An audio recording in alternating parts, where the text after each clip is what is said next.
Vamos começar meditando sobre um versículo. Está lá na primeira carta de São João,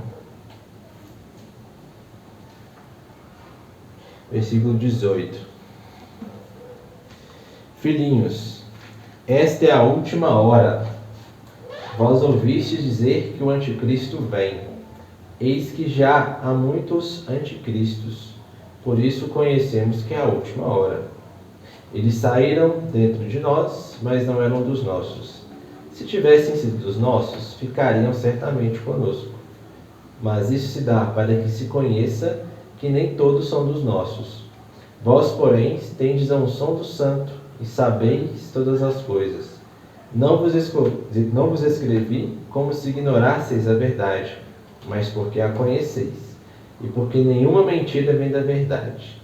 Quem é mentiroso, senão aquele que nega que Jesus é o Cristo? Esse é o anticristo, que nega o Pai e o Filho. Todo aquele que nega o Filho não tem o Pai. Todo aquele que proclama o Filho tem também o Pai. Amém? Amém. 1 João, capítulo 2, versículo 18 ao 23. Certo?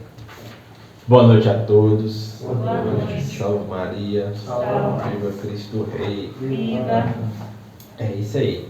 Bom, hoje nós iremos tratar das ideologias modernas, a crise da inteligência e a crise da fé. O que uma coisa tem a ver com a outra? Por que estamos lidando com esses temas? Qual é a urgência de sabermos estas coisas nesse dia de hoje, né? Sabemos que não há coincidência na providência, né? Então, há alguma razão para a qual, né, devemos tratar dessas coisas neste dia de hoje, ok? Para isso, como eu fiz na última aula, eu trouxe alguns books para vocês verem, certo? Que são das que vão fundamentar a nossa aulinha de hoje. O Tomismo e as ideologias modernas do Padre Leonel Franca. Você que está nos vendo aí no YouTube channel, está disponível na nossa loja do Centro Senhora da Luz. Esse aqui não está, mas é muito bom. A Raiz Antitomista da Modernidade Filosófica, do Daniel Scherer. Ele é um carioca, né? Ele é vivo ainda, é muito novo, tem muito talento na filosofia, que as pessoas elogiam bastante ele. E esse aqui, ele é muito bom também, uma tradução inédita, assim, né? Porque ele é, se não me engano, italiano. Romanamelium Iota Unum. Na realidade, esse aqui talvez é um dos estudos mais completos e avançados das mudanças na sociedade e as mudanças na igreja no século XX.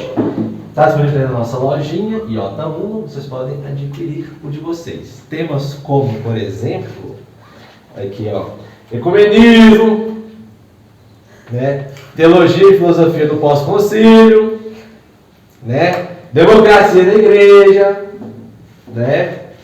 Tema que todo mundo está falando aí hoje, né? Esse já estava lá. Um que pouca gente fala, né, padre? Escatologia, né? Céu e inferno. Para uns aí não existe inferno mais não, né? Mas tudo bem. Então, são esses três aqui. E esse aqui que chegou de último não está na loja não, mas é dos nossos queridos amigos lá do Centro Dom Bosco.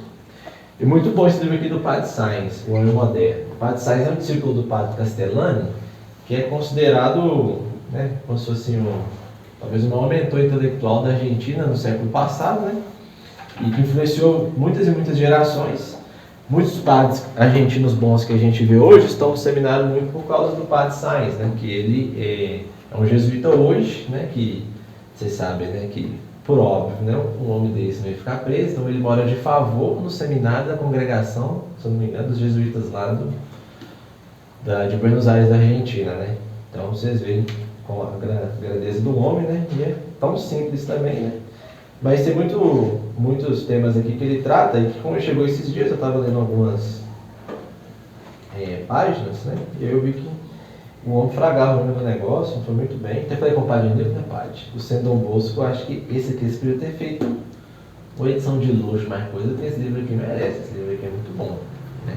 Mas enfim, às vezes eles fazem alguma coisa lá, né? Então esses são os livros, né, os books. Então aí, deixa virado aqui para quem quiser ver. Certo? Da aulinha de hoje, né? Por óbvio, né, esse aqui eu não li todo não, só as partes, mas esses dois aqui eu já tinha lido boa parte deles já também. Então vamos lá. O que são as ideologias, né? Primeiro a gente entrar no tema, vamos entrar na estrutura humana, né? Na formação humana daquilo que compete ao ser humano, para a gente entender que esses desdobramentos que acontecem. Alguém queria me falar dos efeitos noéticos da queda? Ou não? Noético vem de Noé, não. Os efeitos noéticos da queda são... porque noéticos vem da palavra grega noises. Noises é a parte aqui que os gregos consideravam da testa, que é considerado entendimento. Né? Então, ou seja, efeitos noéticos são os efeitos da queda no entendimento humano. Por exemplo, o que Santo Agostinho vai dizer? Que os dons naturais caíram e os sobrenaturais se perderam. E com o novo Cristo, e com o novo Adão, Jesus Cristo, os sobrenaturais, né, pelos méritos dele, né, foram suplantados em nós, e os naturais se ergueram novamente com uma nova força não adâmica mais, mas cristocêntrica. Certo? Então esses são os efeitos noéticos da queda, ou seja, do entendimento. Por que o entendimento é importante para os dons? Porque é no entendimento que ocorre o quê? O discernimento dos dons, né? Ou seja, óbvio, né? A pessoa fala, mas Deus pode usar uma mula para falar óbvio, né? Mas não é o natural, é extraordinário. O ordinário é Deus infundir na inteligência o dom para a pessoa corresponder a ele na sua vontade, correto? Então é basicamente isso, né? Então não poder ficar barganhando com os dons por conta disso, porque a nossa inteligência não consegue produzir os dons, ela simplesmente o que? Administra, gesta eles, certo? Então um dos efeitos noéticos da queda é esse efeito no entendimento, né, de Adão, que todos nós carregamos, em que nos é um pouco complicado de entender a essência das coisas tal como era antes do pecado original. Então nós não conseguimos enxergar essencialmente, né, de maneira pura, a essência de uma cadeira, de uma pessoa, né, de um texto, de alguma outra coisa. Então essa é a grande dificuldade. E o que isso tem a ver? Né? Tem a ver que, lembrando, no italiano, né, eles falam assim, testa alta, né, ou seja, levanta testa alta. Por quê? Porque militar, sabe, né, a gente enxerga com o queixo, né, ou seja, você tem que olhar para a pessoa, você tem que virar o queixo, né?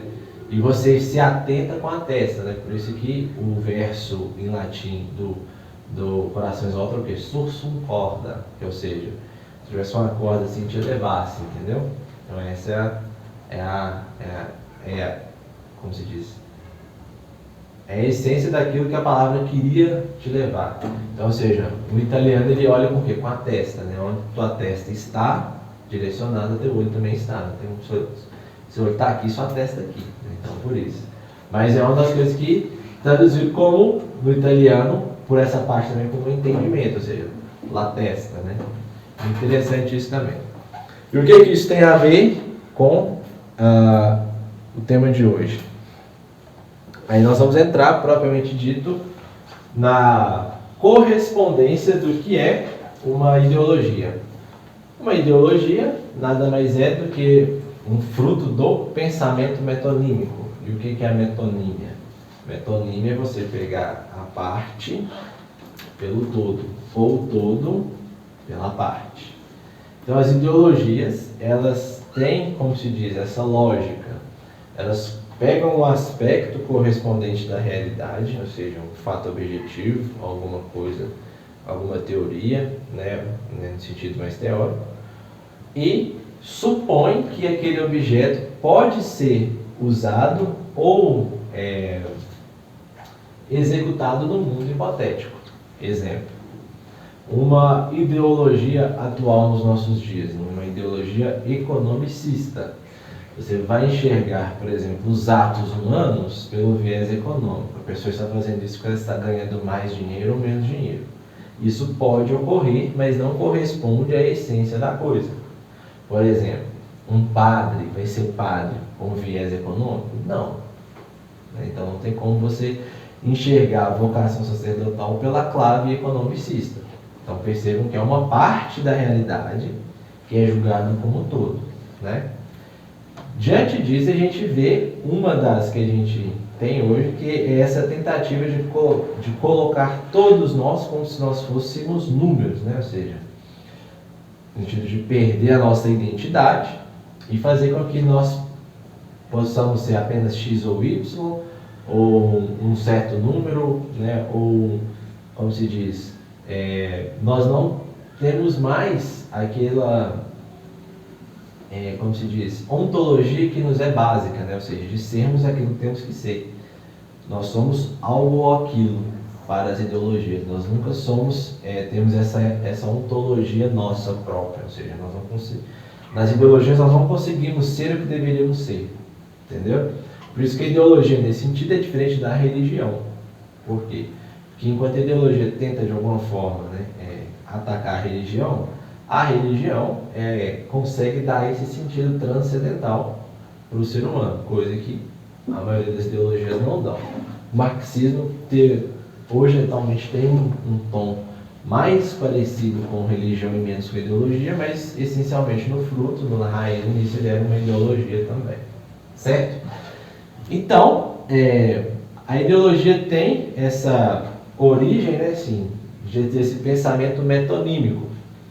E por que nós, de alguma forma, começamos a pensar assim metonimicamente? Muito por causa do pecado original, a gente vê que quando a cristandade está baixando, né, o nível das universidades também vai baixando, o conhecimento começa a perder o tom universal. Ele já começa a ser pautado pelas ciências ditas modernas. Aí ocorre uma compactação do conhecimento. Ou seja, eu não estudo, por exemplo, filosofia, teologia, medicina, aritmética e astronomia. Eu estudo agora, por exemplo, só astronomia. Por quê? Porque à medida que o aparato tecnológico foi avançando, o número de informações sobre o tema conseguiu se expandir, certo? Mas ainda assim não conseguiu-se ter aquela imersão na essência da coisa, do objeto de estudo que está sendo feito.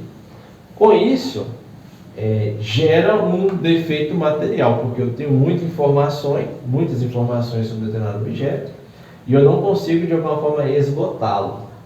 Lembrando que o padre Daniel Franca, no livro do Tomismo, vai falar que o único remédio para as ciências modernas é a volta do tomismo. Por quê? Porque, essencialmente, as ciências, de alguma forma, a doutora Graça me falou isso naquela live que a gente fez com ela, as ciências, de alguma forma, elas não têm que preocupar com o acúmulo de informações que ela nos dá, mas com a precisão do objeto na circunstância. Então, ou seja, eu não preciso, de alguma forma, saber, por exemplo,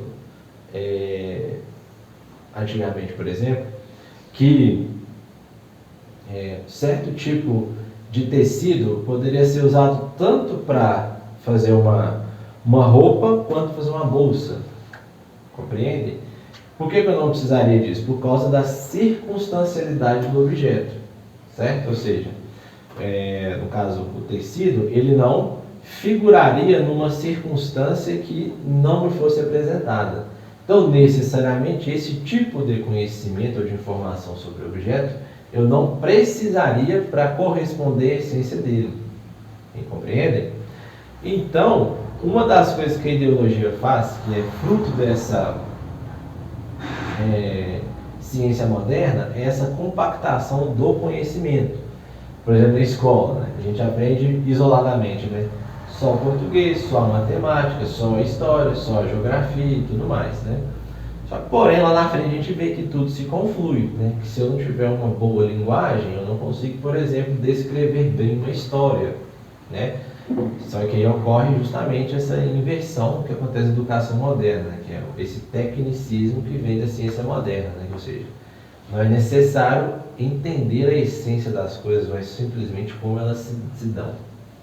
Certo? Então, por isso, por exemplo, não é necessário contar a história como ela, por exemplo, deve ser contada. É necessário passar a informação de que ocorreu algo. Compreende? É um erro sutil, mas lembre do que Aristóteles diz, né? Um erro sutil no início, lá na frente vira gigante, né? Então, isso é uma das coisas que a ideologia, as ideologias mais modernas, traz esse caráter volitivo para nós. E querendo ou não, nós somos fruto de alguma forma com isso, porque isso vai fazendo o quê? Segmentando e fragmentando a pessoa, certo? Por exemplo, a gente escuta muito isso, né? Por exemplo, o especialista em futebol, o especialista em coronavírus, o especialista em educação. Vocês veem que, a princípio, dá à pessoa, ou seja, uma suposição de que ela sabe mais porque ela tem mais informações, mas não quer dizer ainda que ela consiga essencialmente entrar e conseguir resolver as circunstâncias que o objeto de estudo dela está trazendo para ela. E isso ocorre muito na nossa fé, né? O que a gente mais vê hoje é, por exemplo, essa deturpação, não só da Santa Missa, mas dos sacramentos. E a gente vê uma certa banalização dos mesmos também. Por quê? A gente vê o quê? Missa sertaneja, missa de cura e libertação, missa dos dons de língua, missa de não sei o quê. E a gente perde o quê? A universalidade daquilo que o objeto está nos apresentando, né?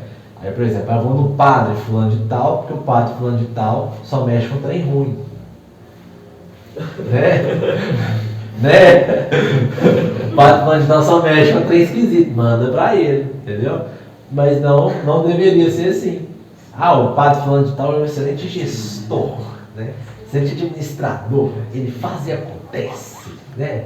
Sendo que não deveria ser assim, né? Ou seja, isso é uma das coisas que influenciam o nosso quê? Entendimento. E se influencia o entendimento, influencia a minha vontade. Então eu vou agir no mundo de tal maneira como me foi ensinado, ainda que intuitivamente.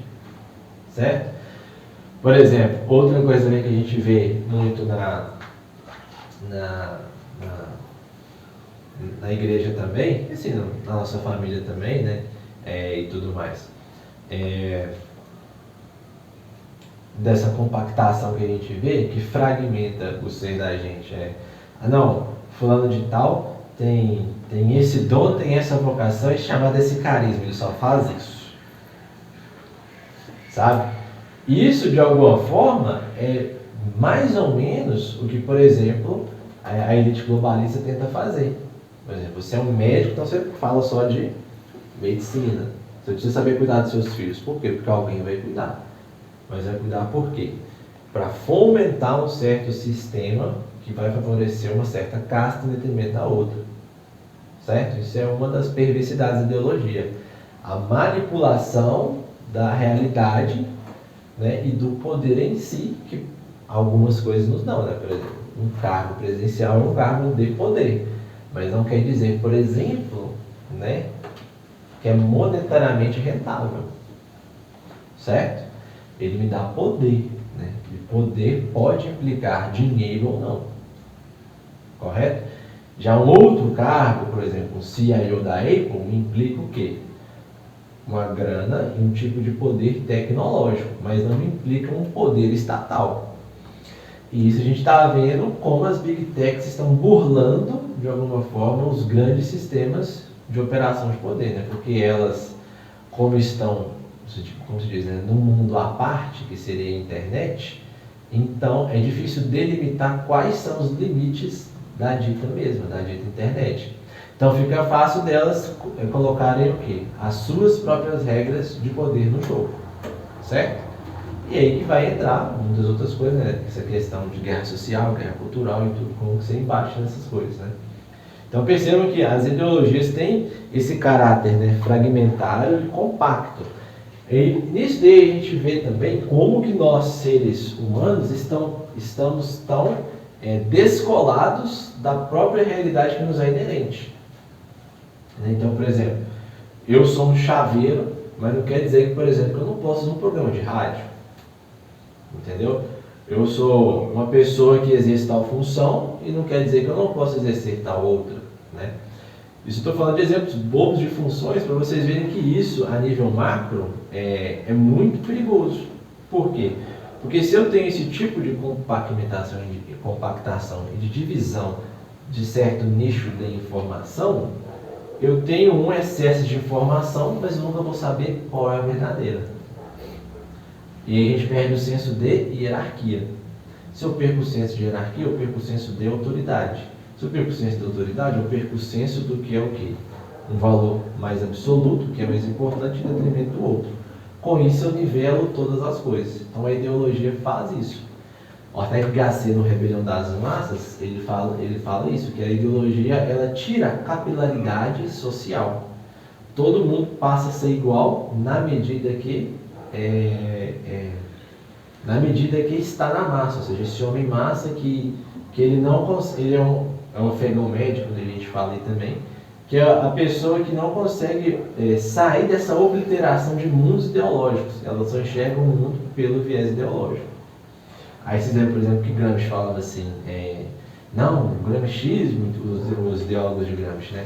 Não, o gramscismo é uma das ideologias, mas tudo é ideologia, quem não tem ideologia? Só que isso é uma mera falácia, porque você está reduzindo o próprio mundo a uma ideologia, que todo mundo tem o quê? Uma ideologia.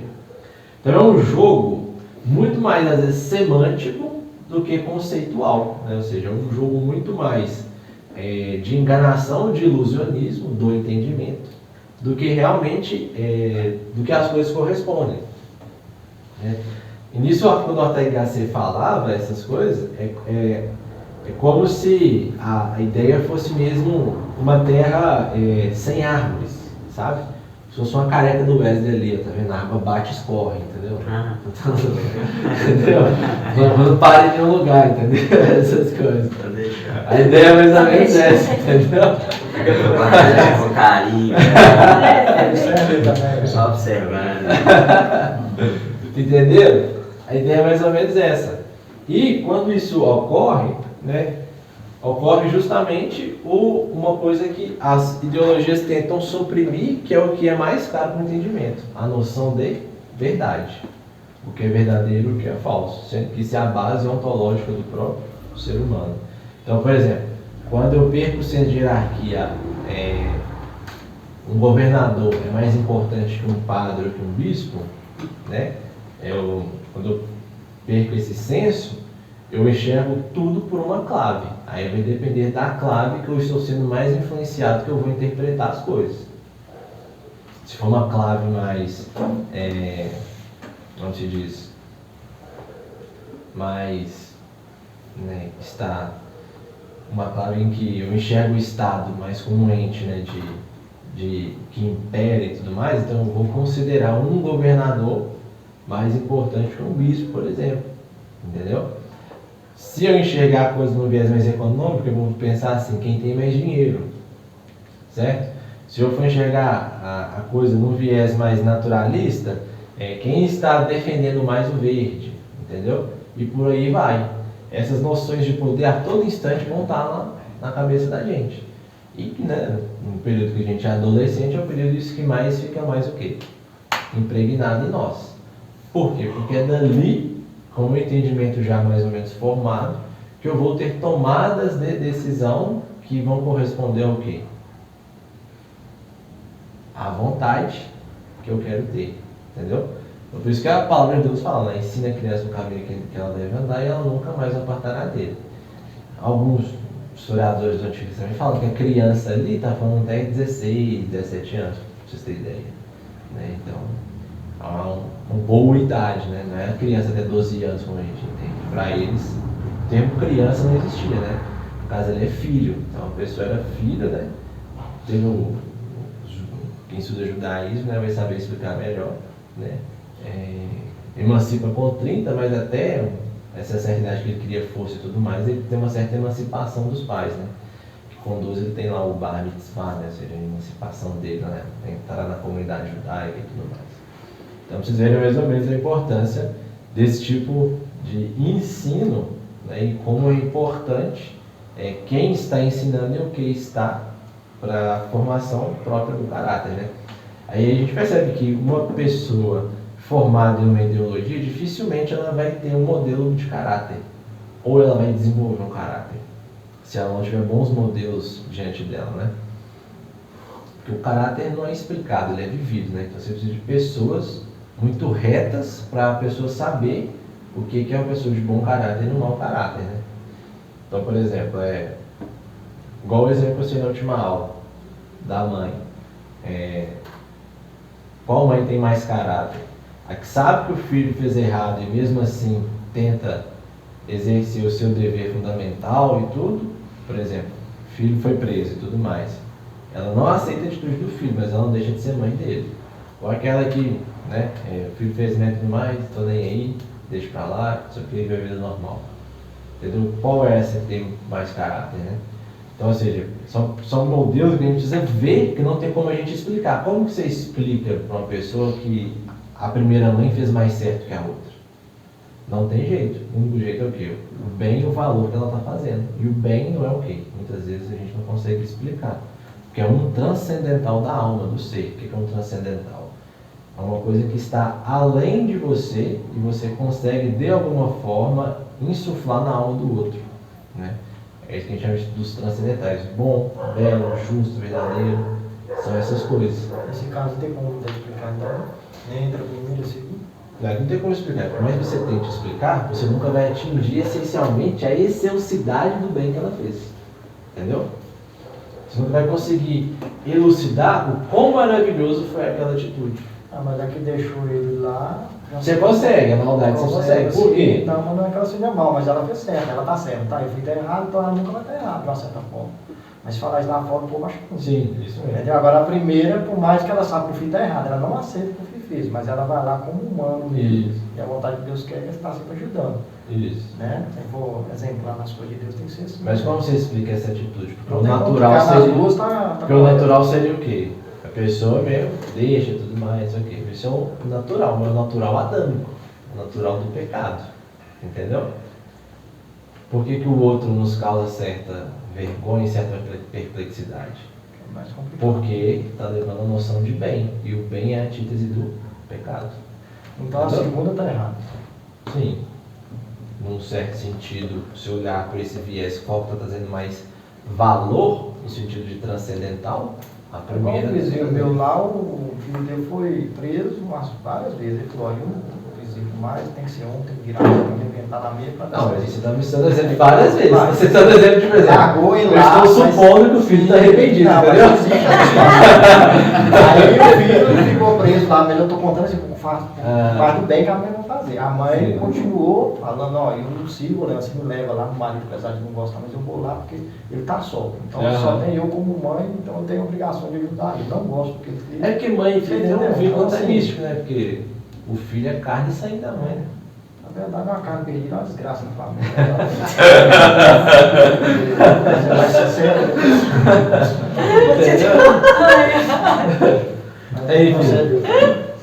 Enfim, mas a noção de... As ideologias mais modernas trazem esse tipo de comportamento pra gente. Então, uma das coisas que a gente, por exemplo, mais vê, não só na igreja, né? No convívio nosso também e tudo. Não, mas isso é a sua verdade, não é a minha. Isso é porque você pensa assim, tudo mais. Por mais que a ciência diga que é correto e tudo mais, eu não aceito, entendeu? Você está se julgando como um juiz imperativo, categórico, entendeu? Da realidade. Só que isso é antinatural. Por quê? A realidade se impera na sua vontade. Esse foi um dos grandes erros do quê? Da grande dificuldade do quê? Quando o nazismo caiu. Para você explicar para as pessoas que aquilo que elas estavam fazendo era intrinsecamente mal, foi um enorme debate filosófico. Porque as pessoas falavam o quê? Eu achei que o Führer estava fazendo a coisa certa, ele estava me trazendo prosperidade. Eu estava conseguindo, por exemplo, ir à igreja. Eu estava conseguindo, por exemplo, dar pão para os meus filhos, ter uma família digna, boa. Entendeu? Então, ou seja, Ele morreu com isso, né? até pra você explicar para eles, então eu apenas estava seguindo regras e tudo mais, entendeu? até você explicar para eles o erro, o tamanho do erro, não chega a ser um milagre, mas é um esforço quase espiritual. Você mostrar para a pessoa o quão ela perdeu o senso de verdade e mentira. Entendeu? Você vai matar um judeu porque ele é um símbolo de uma suposta opressão que matou, por exemplo, seu pai na Primeira Guerra Mundial.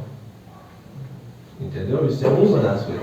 Então, se conseguir explicar isso, é um esforço muito hercúleo. O Ortega y Gasset falava também do Getúlio Vargas, que ele falava assim: Getúlio é um presidente que faz política de direita com a mão esquerda e política de esquerda com a mão direita. Ou seja, ele manipulava a tal ponto as ideologias com um único objetivo: manutenção do poder.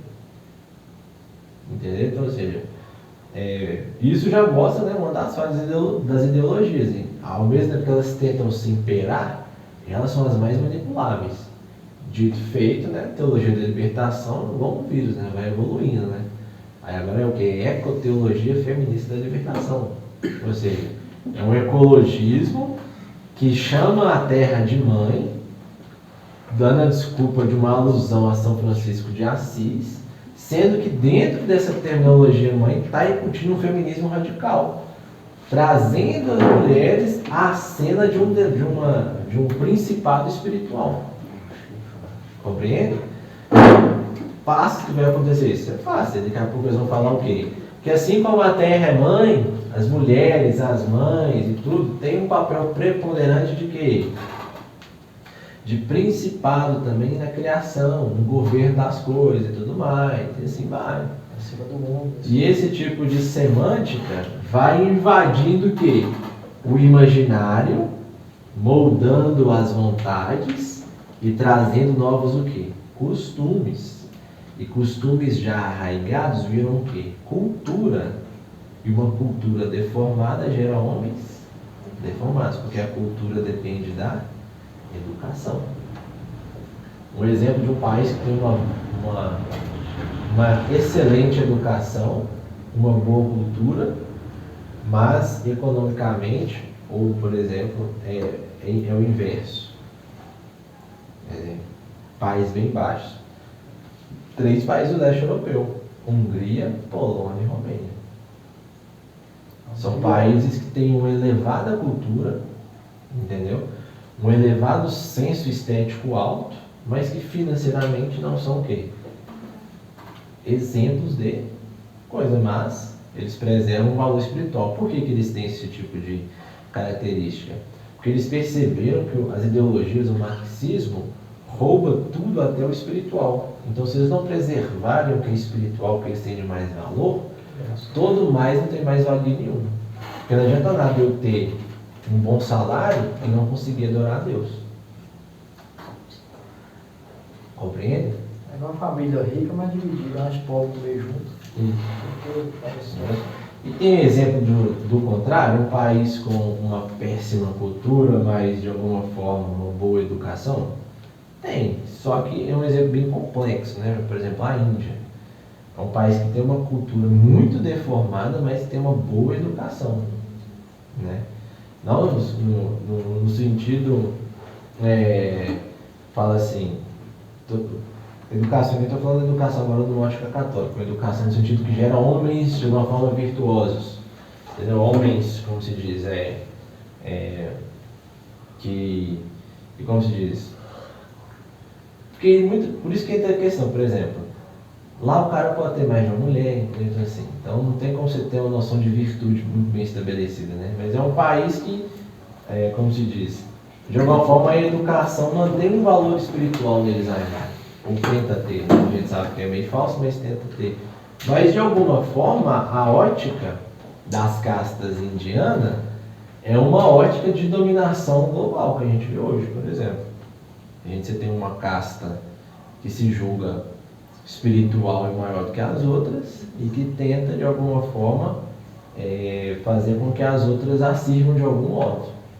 Então você vai ser o Sharia, o Shivan, né, as outras coisas lá, ou seja, vocês são os guerreiros, vocês são guerreiros, vocês são sacerdotes, só fazem alguma coisa, vocês são trabalhadores, se morrer trabalhar, e vocês são os ricão e tudo, filho do Deus, não sei o quê. Então mais ou menos é isso. Mas Verdade, que é o pior. E, de alguma forma, isso é interessante porque em todas as ideologias, sempre a classe ascendente emula as vontades da classe superior. Sempre é assim. Desse país você falou, eles são estudados, pessoas que têm formação e trabalham, né? Isso, é. Mais do que o Brasil ainda. Uai, se for ler economicamente, sim. O Brasil está bem colocado. Entendeu? Por exemplo, não posso dizer em outros termos, né? Não, Por no exemplo, caso da geopoliticamente, não. né? Não tem como, mas existe você vê que uma pessoa dessa tem uma inteligência dela para trabalhar, o reflexo de Deus está lá, daí a gente aceita Deus. Por exemplo, lá, de alguma forma, vocês viram, lá foi naquela região, né, que foi criado, por exemplo, o jogo xadrez. E de lá que saiu muitos bons enxadristas, matemáticos, físicos, entendeu? Sabia? Por isso. Mas não quer dizer que isso ainda é uma virtude, entendeu? Por isso que é um exemplo um pouco complexo de a gente analisar, mas que traz um pouco. A maioria dos outros países, assim, por exemplo, tem uma coisa interessante, né? Por exemplo, não sei se todo mundo conhece o René Guénon, né? Que um filósofo perennialista da linha desse tradicionalismo esotérico. Ele falava que a China nunca ia ser comunista por causa da religião da China, que era maoísta e muito bem fundamentada. Tiro no pé, foi um país que o comunismo vai estar dando certo. Né? Ou seja, Está sendo cabeça. quando você usurpa a classe espiritual, tudo que vem depois alarga, né, e, como se diz, né, e faz o estrago bem maior que antes. Né?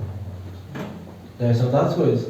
Só que a gente entende, né, porque a gente sabe que o maoísmo não é uma religião verdadeira. Né? Lá não teve nenhuma pessoa que se diz filho de Deus morreu e ressuscitou em 3 dias. Né? Mas tentaram pregar, Não, lá silêncio dentro- dos inocentes, não sei se é silêncio dos inocentes, muitos papos foram para lá. Não, mas quase foi pra lá e morreu, martirizado. Fogo. A região mais católica lá da China é Hong Kong. Mas Hong Kong era dominada por quem? Pelos britânicos até 99. Então não era domínio chinês. E Hong Kong é uma ilha, né, também. Entendeu? Então, por isso, então, assim, tem essas nuances, né, que a ideologia supõe, mas não acontece. Né? Então, isso é uma das coisas, né, que... dos indianos, né? Então, toda a classe ascendente, ela emula certas vontades e aspectos da classe dominante. Então, percebam, que interessante. A mesma coisa do bloco, né, islâmico, né, da religião islâmica e tudo mais, dessa teocracia, né, essas coisas e tudo mais, ela emula sempre um certo tipo de dominação que, por exemplo, eles passaram lá com os nazistas. É o mesmo comportamento com algo diferente. Ou seja, a ideia de um Estado que totaliza tudo até sua vontade.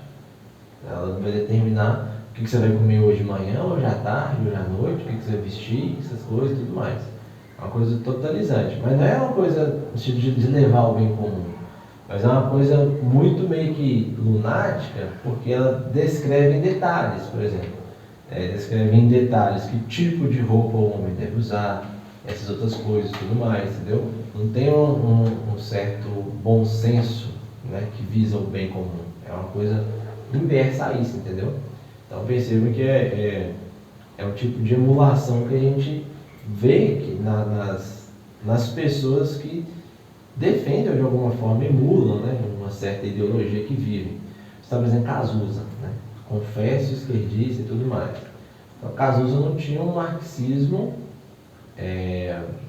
raiz, stalinista, leninista. Ele tinha um marxismo mais cultural.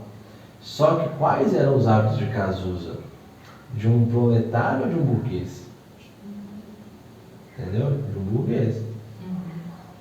Até que ele morreu por quê?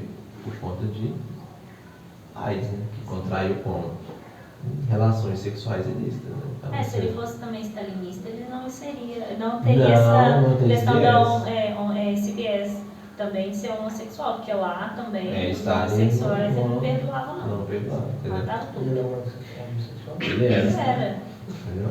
Então, assim, é de certa forma uma coisa bem ambígua, né? Por exemplo, a pessoa supõe que defende uma ideologia, mas a vida toda dela, né, ela vive como se não fosse. É o que eu falei naquela formação para os membros também dessas coisas.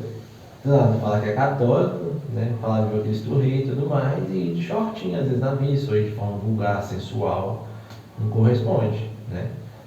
Não dá, porque é uma coisa que você está falando e está vendo o contrário. Só que isso, né, espiritualmente, já é uma outra coisa, né? Já gera uma obliteração do entendimento.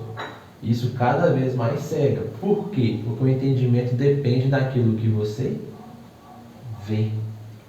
Vê com os olhos e vê com a mente, consciência. Certo? Então, por isso nós, né, a insistência, né, ler bons livros, né, andar cada vez assim no sentido de melhor, buscando a virtude, não dar brecha para os vícios, para as mazelas e tudo mais, porque isso emburrece a gente, compreende? Porque é como se fosse uma musculação. Se você fizer exercício errado, dá lesão, sai errado, sai distorcido, entendeu? Então essa é mais ou menos a máxima também da questão verdade e ideologia, certo? Alguma dúvida até aqui? Então eu vou mostrar agora como é o pensamento metonímico, pra vocês entenderem como que a pessoa é fácil de identificar e fácil de desconstruir ela. Seguinte, não se desenhar muito bem não, então considere, imaginem um Pensamento do quê? metonímico. Imaginem um cubo.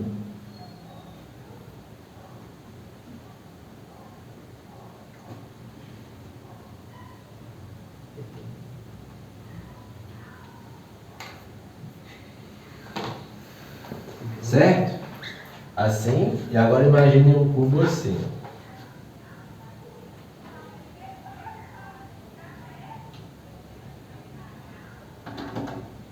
Tem mais uma para fechar lá embaixo. Fechado e aberto. Certo? O pensamento metonímico enxerga a coisa aqui, ó.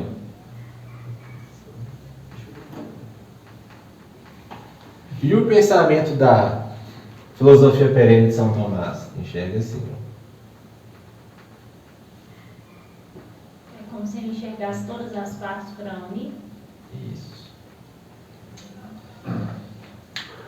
Pensamento metonímico, imagina assim que o cubo enxerga só essa parte do cubo e julga o cubo todo por essa parte. Tipo, se eu vejo que é um quadrado, falo que é um quadrado e pronto. E pronto. Pronto. Bem colérico.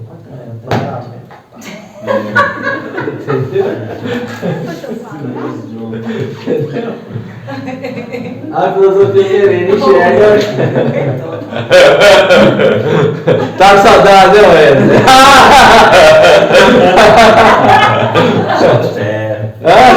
Observar. E a filosofia perene enxerga a coisa no todo, né? O que isso diferencia? O pensamento metonímico, né? Ele não consegue ver a complexidade da coisa, não consegue ampliar e diminuir. Lembre que a metonímia é o quê? Tomar a parte pelo todo ou o todo pela parte. Na filosofia perene de São Tomás, por isso que ela é o antídoto, né, para essas coisas, eu consigo ver o quadrado expandido e fechado. Beleza. Como que eu enxergo isso conversando, por exemplo, com uma pessoa? Chega uma pessoa na abordagem, né, e fala assim, né, tá lá, ficou conversando com ele, você fala assim, não, porque o motivo da violência no Brasil, que não sei o quê, é o número do tráfico de drogas, que não sei o quê, que não sei o quê, que não sei o quê. No fundo desse pensamento, ele está fazendo o quê? Ele está jogando a culpa para outra pessoa. No fundo, ele não está assumindo, de alguma forma, o erro dele, né? Normalmente os caras que é fogueteiro, né? Vou te falar, os olheiros, né? Em tudo. Não, meu senhor, não sei o que, eu só tô aqui de paisano, tô de passagem, não tem nada não. Beleza. Só fui ali, não sei o que. Esse tipo de coisa, né, no exemplo mais crasso, né, cotidiano, mostra isso aqui, ó. Ele não está considerando que, por exemplo, ele não está num bom estado, às vezes, físico, psíquico. Aquilo é uma fuga, mas sempre a culpa é de quem? Do outro. O Estado não faz nada, não sei o que lá, não sei o que lá, não sei o que lá. Entendeu? Uma outra coisa, agora no outro exemplo oposto, né? Você chega, às vezes, né, para uma pessoa, né, e tudo mais, e a pessoa fala assim, não, que o mal do Brasil é o conservadorismo católico, é o Bolsonaro, não sei o que lá, essas coisas. Você vê que a pessoa está enxergando numa chave política a complexidade de um governo de uma nação brasileira, certo? Como que talvez, né, seria uma abordagem da filosofia perene, nesse caso, por exemplo, do Brasil, fazendo o que ocorreu lá, olhando a totalidade da coisa. Quais são as origens do Brasil? O que ele tem de bom? Qual foi a pior mazela do Brasil? E qual foi o seu maior feito histórico? Como que isso constitui o que é a política brasileira? Lembrando que para São Tomás, puxando Aristóteles, política é a última das artes arquitetônicas das ciências práticas. Para se ter política, tem que ter primeiro o quê? Todas as outras. Eu tenho que ter primeiro o quê? Indivíduo bem formado, educação, famílias estáveis, governo, hierarquia, ética, sei o que lá, para aí eu ter o que? Uma política. Inverso disso é metonímico. Estou julgando a parte pelo todo. Por isso que, não sei se é uma profecia, não sei se é um São João Bosco de alguém, não, Nossa Senhora, não lembro, certo? Que o Brasil só vai ter paz quando ele ser realmente católico de novo. Por quê? Porque com o catolicismo volta tudo o quê? Lembra que Jesus não veio para fundar um império, um governo, ele veio para nos apresentar o tipo de homem que agrada a Deus. Certo?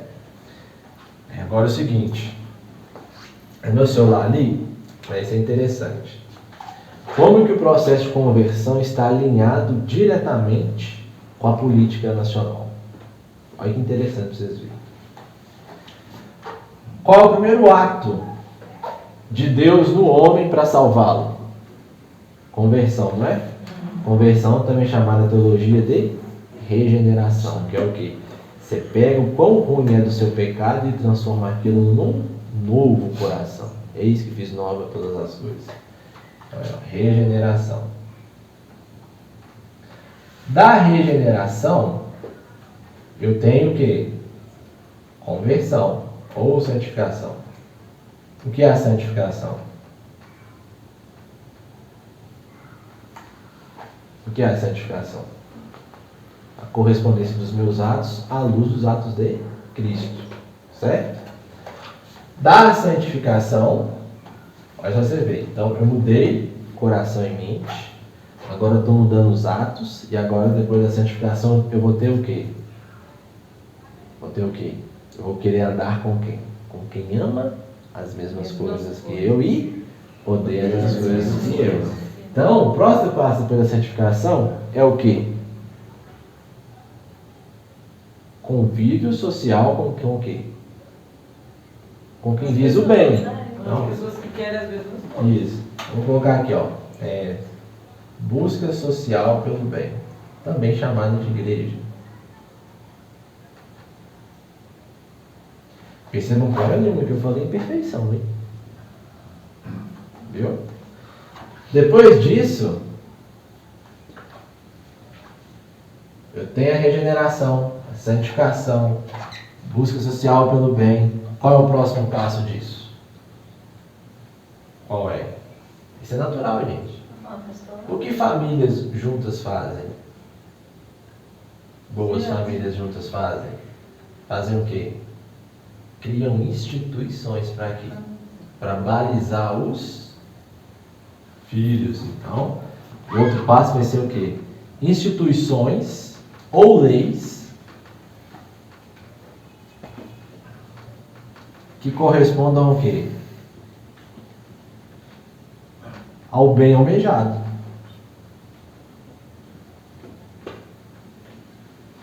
Depois disso aqui, aí tem outro processo, que é qual? Depois que eu criei as instituições, qual é o próximo passo?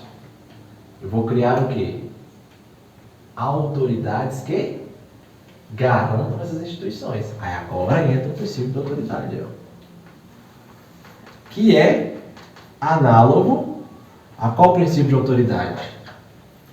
Ao da igreja.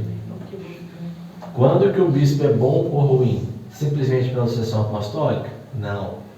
Pela fidelidade aos ensinamentos do santo magistério petrino. Houveram papas maus? Bispos maus houveram. O que a igreja fez? Esperou os caras morrerem e desfez tudo. Sabe, entendeu? Correto? Depois que eu tenho essa autoridade, aí sim eu tenho o quê? Um governo. Que é análogo a qual tipo de governo? O governo que as instituições representam das famílias. Percebeu? Depois do governo, aí sim eu tenho um ente máximo ou alguém máximo que vai ser o símbolo de toda essa sociedade. Então, por isso que São Tomás defendia uma aristocracia, não uma democracia.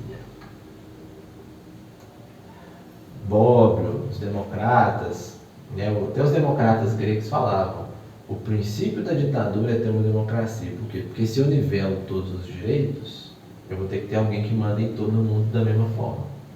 Só que há iguais mais iguais que os outros e há desiguais mais desiguais que os outros. Certo? Na democracia, qual ferramenta que usa para modular isso? A lei. Só que muitas vezes a lei não corresponde aos problemas sociais que estão vigentes. Ou o contrário. Os romanos tinham um princípio muito interessante que nós não sabemos e não temos. Né? Que eles falavam assim,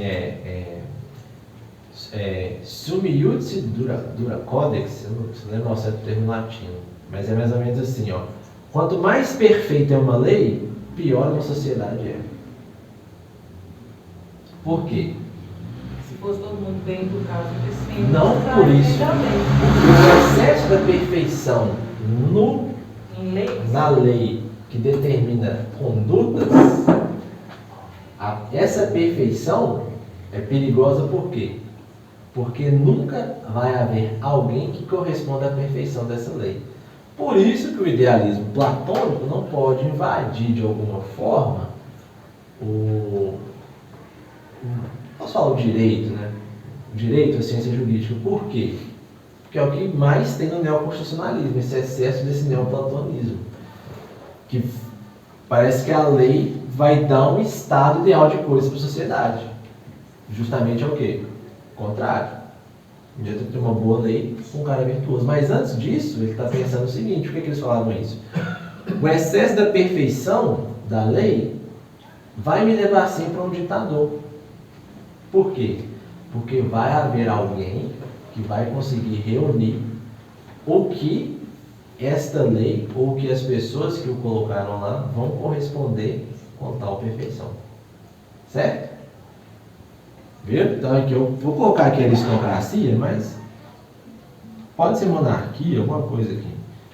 Mas eu estou colocando aristocracia porque tem que ser de alguma forma alguém que representa melhor os valores de tudo aquilo.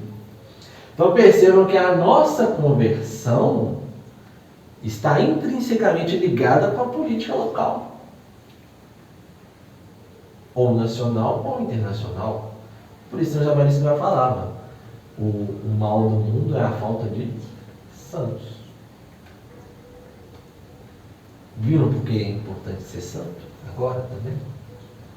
Porque você não vai de alguma forma garantir a sua salvação, mas a do outro. Porque a lei tem um condão de ser o quê? Um trampolim para o bem. e não o contrário. Então, você chegar um bom jurista, um bom legislador, ele vai usar o direito para converter as vontades que se assemelhem cada vez mais à vontade de quem? De nosso Jesus Cristo. Certo? Por isso que o CDB lançou, tinha uma campanha dele do tradicionalismo jurídico católico do José Pedro Galvão de Souza. Compreende? Em nada nossos atos humanos estão dissociados da nossa salvação, por mais besta que eles são. Porque tudo está ligado ao quê? A nossa regeneração e a nossa santificação, primeiro. Compreende? E é desses atos bons aqui, ó, que a Nossa Senhora, por exemplo, quem é consagrado, pode usar para gerar salvação para uma outra pessoa, para uma alma do purgatório. Compreende? Por exemplo, o Padre Aldo falou lá que pecou mortalmente, acabou as indulgências, né, Padre? Eu tenho uma alegria de dizer a vocês, quem é consagrado não tem esse problema. Por quê? Porque todo dia a Nossa Senhora prometeu o quê? Que ela seria a própria indulgência. Se você for um bom católico. Aí pensa, eu sou o melhor dos católicos. O meu maior ato ainda não se assemelha ao pior da Santíssima Virgem. Por isso que o grande debate teológico é o quê? Será que haveria uma possibilidade de que se todos fossem consagrados e minimamente bons católicos, bons escravos, haveria talvez almas no inferno? Alguns vão dizer que sim, outros que não, mas entra um outro tipo de debate. Fechou o boteco. Hã? Fechar o boteco. Se fosse. Não, mas tipo, você vê o peso que a perfeição da Virgem Maria tem, entendeu? E coitado, né? E no próprio tratado fala isso também, porque tem muitos consagrados que serão usados para combater o próprio exército dela, a qual é, que seriam os repolcos, que é quem? Aqueles que se consagram, que na verdade Não vive, vivem nada do que consagra e só faz de conta. Nossa, Que é mais uma guerra de dentro. Compreende? Agora tem um lugar pior no pé, né? Então, viu? O que isso tem a ver com as ideologias, com a crise do entendimento e a crise de fé? Tem tudo a ver, né? Por quê? Porque eu não estou olhando mais o mundo numa chave ideologizada, mas numa chave que me remete a uma transcendência do ser. A filosofia pretende fazer isso, transcende o ser que me leva à boa teologia. Então percebam que olhar as coisas é olhar com esse viés aqui, ó. Compreende? Qual é o grande mal hoje que nós estamos vivendo? É a falta de dons na igreja? Não. É a falta de saber fazer as coisas no sentido técnico? Sim. Eu acho que sim. Não, por exemplo, a Nós falta... não saberem ser gente. Calma, vou chegar lá. Por exemplo, alguém aqui não sabe fazer algo? Não, todo mundo aqui sabe fazer algo. Então, de alguma forma, todo mundo aqui tem meios de subsistência. Então, isso é um problema. Entendeu? Por exemplo, o problema fosse a falta de aparato técnico para a pessoa conseguir viver, para não passar fome. Esse é um problema nosso, local? Não, não é. Qual o maior problema nosso local? A gente vê, mas não entende. É um problema de quê? De entendimento. Dessa tomada de consciência, aí eu consigo definir, então, quem sou eu? Porque a primeira pergunta que a gente faz quando a gente descobre ou vê a verdade é justamente essa. O que eu vou fazer com isso? Só que isso pressupõe que eu já seja algo. Só que se eu não sei quem eu sou, a gente já viu que a gente não sabe quem a gente é, porque a gente não encontrou o amor. Porque só ama, só é gente, só é uma pessoa quem ama. Por isso que Deus fala, eu sou o amor. Certo? Se eu não sei quem eu estou amando, eu não sei quem eu sou. Porque o amor, ao mesmo tempo que é o reflexo, é a correspondência daquilo que vai te trazer o que mais você tem de bom. Não, que não está em você, mas está em Deus. Certo? Então, tudo isso passa pela noizes, que é a noizes que vai saber, a noizes é como se fosse o olho da mente, que absorve, enxerga e se alimenta da verdade. Vou falar desse hoje, senão pô, vai com aquele desenho do hoje, tem É. essa lá e achar. Acha que é maçonaria? Hoje que tudo vê, né? Não é. Eles colocam Da nossa essa. Mas o próprio esse olho que tudo vê da maçonaria é uma deturpação de Daniel. Como é que Entendeu? fala esse nós? Noizes. Nós. Noizes. É quase uma gíria, né? É nóis. É nóis. Quase na gíria. Só que em grego, entendeu? Mesmo na gíria grega. Noizes. Vou fazer uma pergunta um pouco pessoal, mas nessa situação toda aí que você demonstrou, do início da degeneração até chegar lá na aristocracia, É, o político. isso é uma situação assim, igual tinha as guerras santas, né, que o pessoal sabia que o povo estava católico, ia lá combater essas heresias, essas coisas aí, matavam, fazer essas coisas. Sim. Deixa eu observar, na sua opinião, nessa situação que ocorria, o que, que você achava? Correto ou não? Não, mas olha você ver, a própria fala guerra santa ou guerra justa. Por quê? Por que é justa? Porque foi tirado de alguém. Então, se é justa, é porque eu estou dando a alguém aquilo que lhe é devido. Aí, olha só pra você ver. Eu estou garantindo a manutenção do...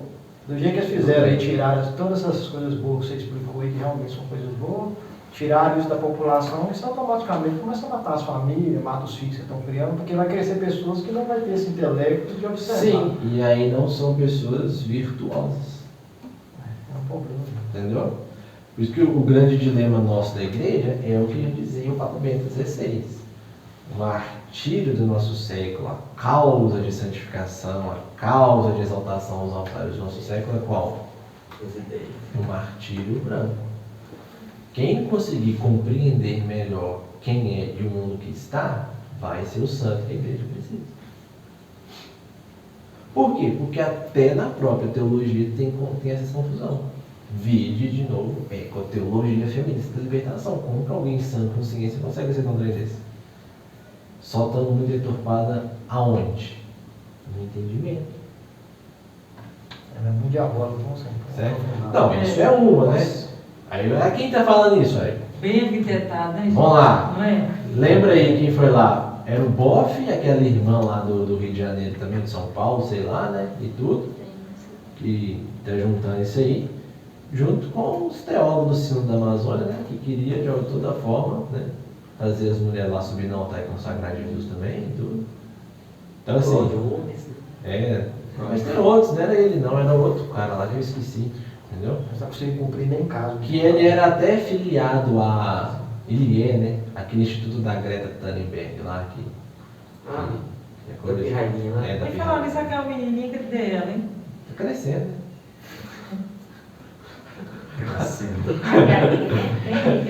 Greta Thunberg. É sueca. Olha, eu conheci uma Greta na minha vida, ela era italiana, você acredita? É? Eu estava lá na escola. Né? A única Greta da outra é essa aí que eu tô vendo agora. Mas não se assemelha não, né? Não, a outra é mais velha. Ela é muito boa atriz, viu, gente? Não nada, não. É? Ela é muito boa. Então, essa crise de entendimento que as ideologias nos trouxeram, nos legaram de alguma forma essa crise de fé. Né? A gente fala crise de fé, é de fé no sentido prático, viu gente? Porque fé é um dom de Deus, a gente sabe, né? Mas fé no sentido prático, eu não consigo exercer a piedade virtuosa que a minha religião me pede. Porque eu não consigo ter um bom entendimento daquilo que é a coisa. E perguntas tão esdrúxulas, né, padre? Que a gente ouve, por exemplo, isso é pecado? Eu não sabia. Compreende? Ou a pessoa sabe, né, padre? Também tem esse erro no início, né? Corrigido que a pessoa entende, ok. Mas muitas vezes a pessoa confunde confissão com direção espiritual, com desabafo, com atendimento psicológico, tudo virou a mesma coisa, uma salada de fruta. Aí o padre fica doido e fala assim, não, eu quero só pecado. Aí o cara fala assim, mas eu não sei que eu pequei, padre. Aí é difícil. Na mesma hora. Aí o padre dá uma catequese, entendeu? Você, ó, pecado é isso, É isso. difícil. Direção é isso, isso, Quando isso. pega um bom, faz. Sei lá, E se não entendeu? pegar um bom combate. Nada Geralmente é Nada assim. pecado, você tem que Eu continuar queria fazendo sua vida. confessar, mas sem eu acho que eu não fazer perco, não. relação sexual. Na verdade é isso, Deus mandamento assim, sempre. Nossa, padre.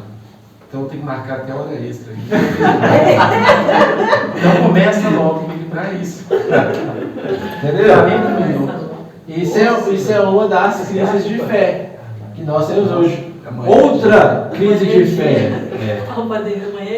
Outra crise de fé que a gente vê, mas essa é mais explícita, não está nos confessionários. É o grande dilema hoje, né, de você explicar, por exemplo, a dignidade dos sacramentos. Os sacramentos são meios de fé. O que é um meio de fé? É como se Deus não precisasse de palavras, mas usasse de símbolos, de gestos para infundir no seu coração, quebrar o coração de pedra e colocar o Cristo lá dentro. Entendeu? Ou seja,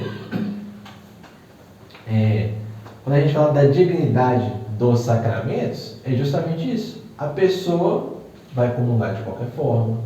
Se ela vai comungar de qualquer forma, então ela foi à missa de qualquer forma. Se ela foi à missa de qualquer forma, então o casamento dela está de qualquer forma. Se o casamento dela está de qualquer forma, no serviço dela também ela está de qualquer forma. E assim vai. Então percebam que essa fragmentação, você vê? A pessoa parece que é uma pessoa na igreja, uma pessoa em casa, uma pessoa no serviço. E não deveria ser assim. Por conta de quê? Porque nós já estamos acostumados coletivamente a enxergar o mundo de forma ideologizada. Nessa parte da moral também, que eu acho que essa crise de fé também está na crise moral Sim. no homem. Mas aí Mas é não fruto. moralista, né? Por exemplo, se eu enxergar a coisa pela clave sexual, é um tipo de ideologia, entendeu? Desencadeia na crise de fé, mas não tem raiz na crise de fé, entendeu? A crise de fé é como se fosse uma depositária. Quem falou isso, né? Freud. O mundo é sexualizado, o cara já nasce, que não sei o que, com aquele símbolo estereótipo da mãe, que não sei o que lá, que não sei o que lá, que não sei o que lá. Então, entendeu? Isso desencadeia na prática piedosa da religião. Por quê? Porque a pessoa às vezes não vai se vestir modestamente, com a desculpa aqui, porque não quero ser moralista. Você percebe que isso é um polo o quê? Metonímico. A pessoa ainda não entendeu o cerne da coisa. Ela está entendendo a coisa de forma que isso é uma raiz filosófica da ideologia dela ainda.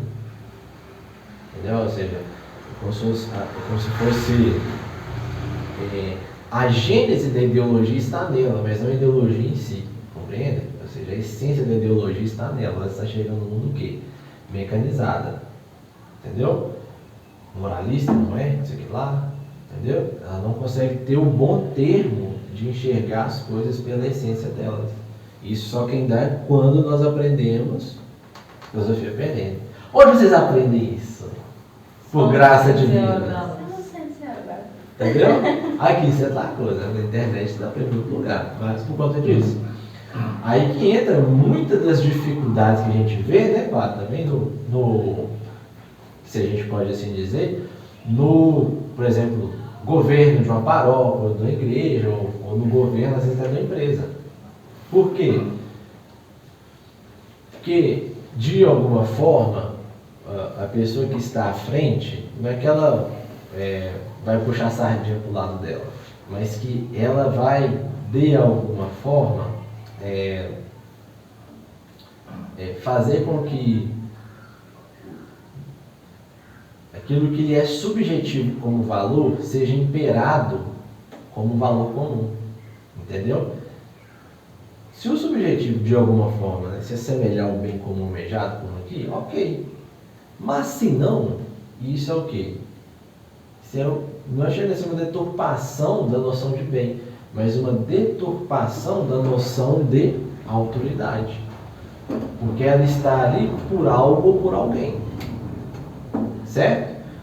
Por exemplo, por que a gente não fala que a igreja não foi criada, mas foi fundada por Cristo? Porque ele em si é o fundamento. E a pessoa de São Pedro é o fundador. Compreende? São Pedro é o instrumento, mas ele é a pedra angular. Certo? Então, É nesse sentido. Percebam que, se São Pedro fosse considerar seus aspectos subjetivos no governo da igreja, ele não queria pregar aos gentios. Compreende?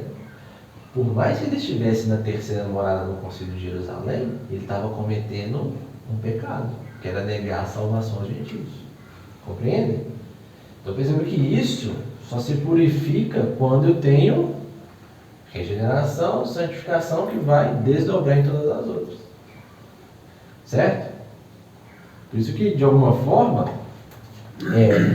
a liderança e a autoridade não existe nas ideologias. Não, sou só mais um servidor, estou aqui de passagem, que não sei o quê, não preciso me obedecer não, entendeu? A falsa humildade. É a falsa humildade. Porque não leva o quê? Ao bem comum. Entendeu? Leva uma preferência dele. Pode ser boa? Pode. Mas não quer dizer que ele vá conseguir fazer isso. Essa que é a questão que muito cara suplantar esse transcendental de bem na alma das pessoas. É entendeu? muito tipo assim, né? Todo mundo pode comungar. Naquele momento ali, a pessoa está sentindo que está fazendo um bem para ele. Para aquele que não tem, né, conhecimento e tal.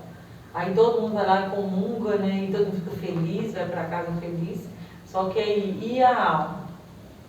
Né? E a pessoa vai poder falar assim, mas eu não senti, eu não vivi, por exemplo, esse estado de alma, né, tão assim, pecaminoso que vocês estão falando, coisa do tipo e tudo mais.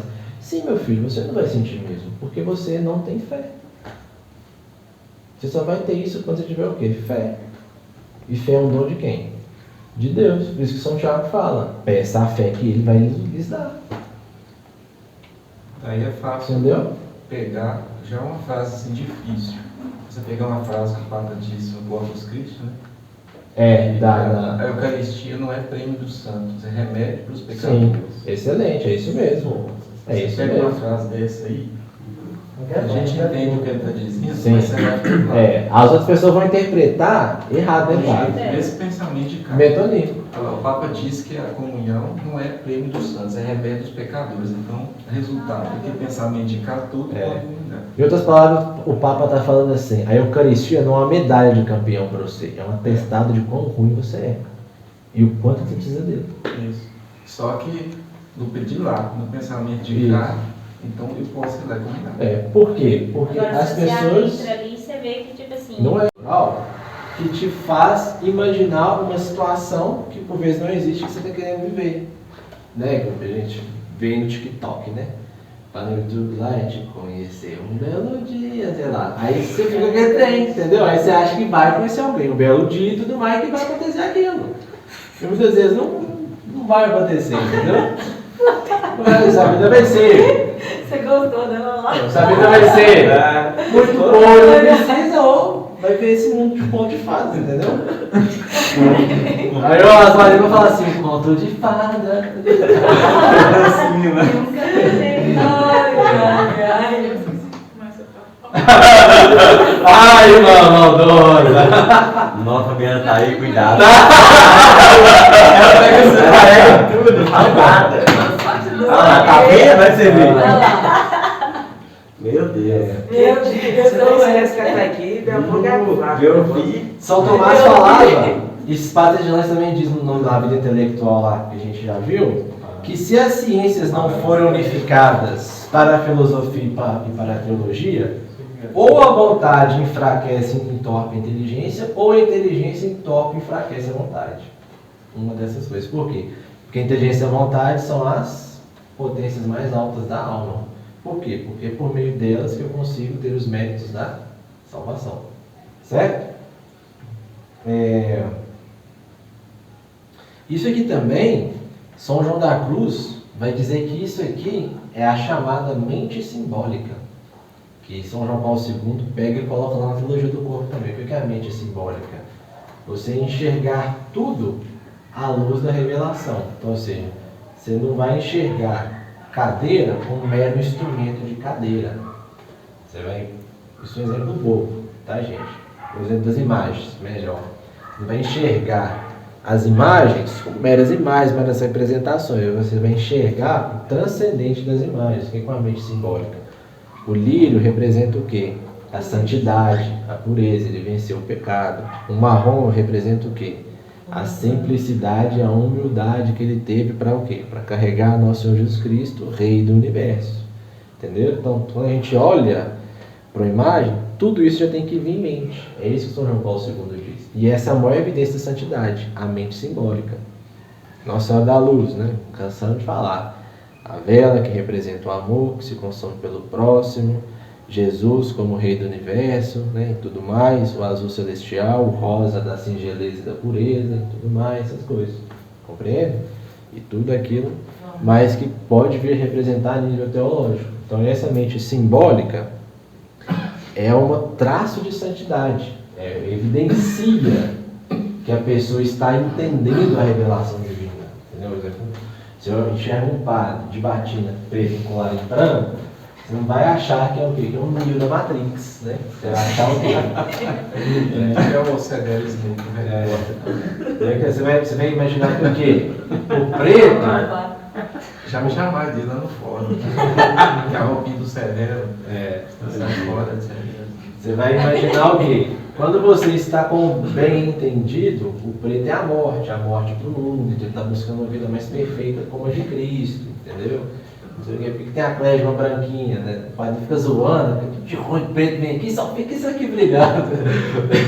Mas não é assim, isso não é. É no sentido de que fica perto aqui da garganta, por quê? Porque é da palavra que vem a salvação. Ó. A fé do ouvir a palavra de Deus. E é branco. Agora, exemplo do outro pensamento metonímico. É porque eu sou o dissidente, o santo, o dom da verdade. É diferente, o melhor que os outros, tudo aí tem que andar assim. Entendi. Entendeu como que é complicado lá de cá? É. Nossa, só enxerga assim. Dá vontade de abrir a cabeça, Só abrir. enxerga. E esse tipo de pensamento metonímico não nos estranha a quantidade de problemas psicológicos e psiquiátricos que isso nos traz. Por exemplo, né, que a gente mais vê nos modelos, né, que é magra demais, anorexia, a noção de beleza delas está deturpada por um padrão. Isso sim é uma ideologia. Por quê? Quando um padrão define o que é belo, na verdade, o que define a beleza? Se a beleza pode ser definida? É quando ela arrebata a alma para um estado de transcendência que te leva a ver o quão belas são as coisas. Quando você tem um padrão que molda a mulher um certo tipo, a ideologia não nos leva à prudência, que é agir com a reta razão.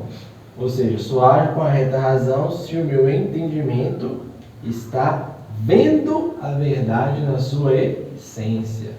Certo?